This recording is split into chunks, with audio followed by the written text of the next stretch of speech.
Hello students, चलिए आज हम लोग डिस्कस करते हैं पार्किंसंस डिजीज़ या पार्किंसनिज्म। सो ये जो वर्ड है पार्किंसंस डिजीज़, इसको सबसे पहले हमारे एक बहुत फेमस सर्जन जिनका नाम था जेम्स पार्किंसंस, 1817 में इन्होंने पार्किंसंस डिजीज़ को शेकिंग पैल्सी का नाम दिया, लेकिन उसका जो कॉज था वो उस समय नोन नहीं था। तो आपको क्या लगता है कि शेकिंग जो पैल्सी है, शेकिंग मतलब हिलना, और पैल्सी मीन्स पैरालिसिस। अगर डेफिनेशन देखें तो जो पार्किंसनिज्म है वो एक तरह का क्रॉनिक डिजीज़ है। क्रॉनिक डिजीज़ आप समझ रहे होंगे कि बहुत समय से चलता आता है, तो वो डीजनरेटिव डिसऑर्डर है।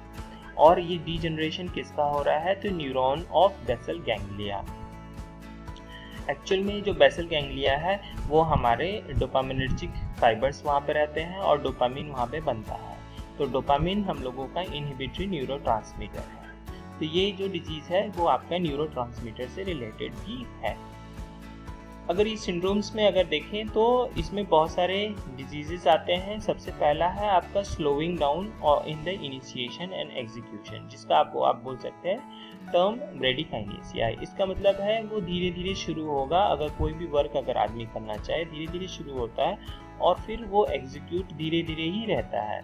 अगर चलना भी आदमी शुरू करता है तो या तो पहले लेट शुरू करेगा और वो धीरे धीरे आगे बढ़ेगा। उसके जो मसल टोन होंगे वो भी रिजिड होंगे और ट्रेमर्स आपको मिलेंगे। ट्रेमर्स बोलने का मतलब है उसमें आपको हल्का सा कपकपी मिलेगा और पोस्चरल जो रिफ्लेक्स है वो तो इम्पेयर्ड या तो लॉस मिलेगा।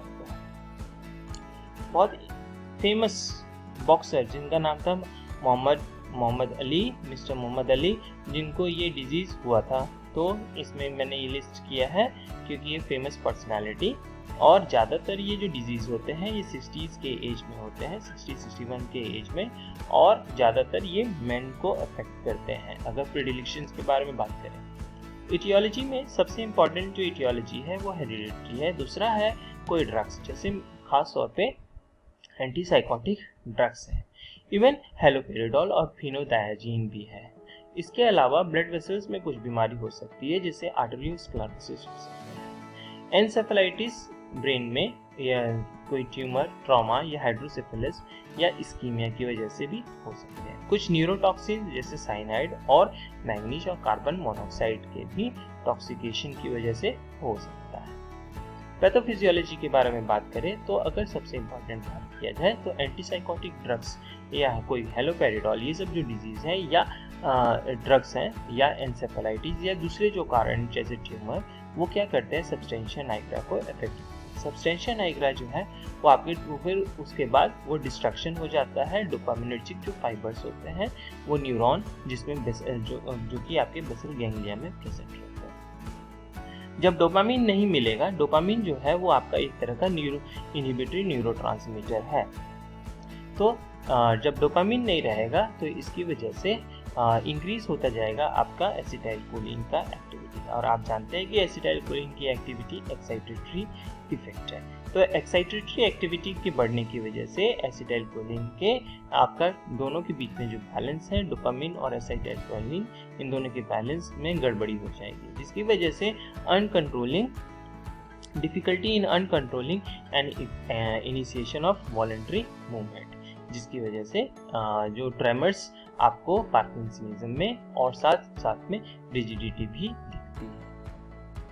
क्लिनिकल मैनिफेस्टेशन के बारे में बात करें तो स्टार्टिंग में आपको माइल्ड ट्रेमर, हल्का कपकपी, स्लाइट लिम्प, मतलब बोलने का मतलब है मूवमेंट, जो गेट मूवमेंट मतलब चलने का जो ढंग है वो थोड़ा सा ऑल्टर करेगा। डिक्रीज्ड स्विंग, आर्म स्विंग, मतलब चलने से जैसे हम लोगों के हाथ भी हिलते हैं, यहाँ पर ये हल्का हल्का कम होता जाएगा। इसका मतलब हाथ को वो बांध के आदमी चलेगा, ऐसा लगेगा। तो लेटर धीरे धीरे क्या होगा, उसका जो चलने का जो ढंग है वो आपको प्रोपल्सिव गेट मिलेगा। वो अपने आप को खुद को धक्का मारता रहेगा, लेकिन वो अपने आप को बैलेंस भी नहीं कर पाएगा। लॉस ऑफ पोस्चरल रिफ्लेक्सेस और साथ साथ में स्पीच पैटर्न भी चेंज होता जाएगा, वो लड़खड़ाते जाएगा। तो क्लासिकल साइन अगर देखें तो सबसे पहला जो साइन है वो है ट्रेमर, जो कि सबसे पहला, जिसकी वजह से हैंड राइटिंग जो है वो बढ़ती गड़बड़ होती चली जाएगी। और इसमें non intentional present at rest but usually not during the sleep। और साथ साथ में मूवमेंट ऑफ जो थंब होगा वो आपके पाम की तरफ रहेगा और ऐसा लगेगा पिल रोलिंग मूवमेंट, ऐसा लग रहेगा कि हाथ में आप कोई पिल को रोल कर रहे हैं। ट्रेमर ऐसा रहेगा, ट्रेमर आपके जॉज में भी दिख सकते हैं, फेशियल जो मस्कुलेचर्स हैं उसमें भी लिखेंगे, लिप्स में आपको लोअर लिप्स में और साथ साथ में लिम्स में, चाहे अपर लिम्ब हो चाहे आपके लोअर लिम्ब में, वहाँ पर आपको ट्रेमर्स मिल सकते हैं। दूसरी है रिजिडिटी। तो ये रिजिडिटी क्यों हुई है आप भी जानते हैं, क्योंकि डोपामिनर्जिक जो फाइबर्स हैं इनहिबिटरी न्यूरोट्रांसमीटर्स, उसके डिस्ट्रक्शंस की वजह से, उसकी कमी की वजह से रिजिडिटी बढ़ती चली जाएगी और इतनी रिजिडिटी बढ़ती जाएगी कि उसमें पेन शुरू हो जाएगा मसल्स में, जिसकी वजह से डिस्कम्फर्ट और अल्टीमेटली और सीवियर होता चला जाएगा। और इसमें एक टर्म हम लोग यूज करते हैं जिसको बोलते हैं कॉगविल रिजिडिटी। तो ये एक तरह का रैचेट लाइक रिदमिक कॉन्ट्रैक्शन है मसल्स का। एक टिपिकल अपीयरेंस है पार्किंसंस डिजीज से अफेक्टेड एक इंडिविजुअल जो कि 60s के एज में रहता है। तो आप देख रहे हैं फेस का जो मस्कुलेचर है वो इतना रिजिड रहेगा, ऐसा लगेगा कि वो मास्क फेशियल एक्सप्रेशन है और जो उसका जो ट्रंक है वो आगे की तरफ फॉरवर्ड टिल्ट रहेगा और पीठ जो है वो निकला हुआ रहेगा, जिसको बोलते हैं स्टूप्ड पोस्चर। रिजिडिटी तो दिखेंगे ही, उसके हाथों में रिड्यूस्ड आर्म स्विंग, जो हाथ जो है हिलने वाला वो कम हो जाएगा, वो हाथ बांध के चलेंगे और साथ साथ में आपको कॉगविल अपीयरेंस अगर मिलेगा अगर आप उसको स्ट्रेच करते हैं, और फ्लेक्स्ड आपको एल्बो और रिस्ट मिलेंगे। ब्रेडिकाइनेसिया बोलने का मतलब है धीरे हो जाना कोई एक्टिव मूवमेंट का। तो एक्टिव मूवमेंट अगर आदमी करना चाहेगा तो वो धीरे धीरे इनिशिएट भी होगा और एग्जीक्यूट होगा।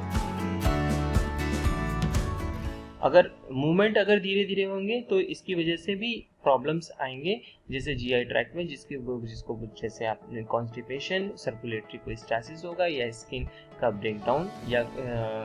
ब्रेकडाउन, कुछ अल्सरेशंस हो सकते हैं, सेप्सिस हो सकता है due to immobility. Postural instability, of course change in gait, यहाँ पे पेशेंट का जो गेट होगा वो चेंज हो जाएगा, बहुत छोटे छोटे वो कदमों में चलेगा। जैसे हेमीप्लीजिया में सर्कमडक्शन टाइप का गेट मिलता है, यहाँ पर हम लोगों को जो गेट मिलेगा वो धीरे स्टेप, ऐसा लगेगा प्रोपल्सिव, वो अपने आप को बस आगे की तरफ धक्का दे रहा है और छोटा स्टेप मिलेगा। तो यहाँ पे tendency to walk forward on the toe with a small shuffling step. Small shuffling step, ये जो वर्ड है ये बहुत इंपॉर्टेंट है।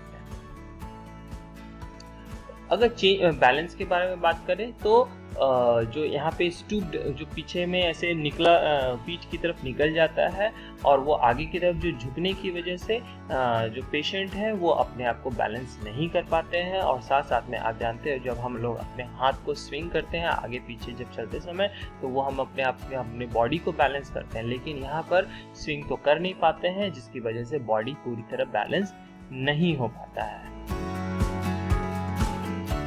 आज के लिए इतना ही काफ़ी है। Thank you.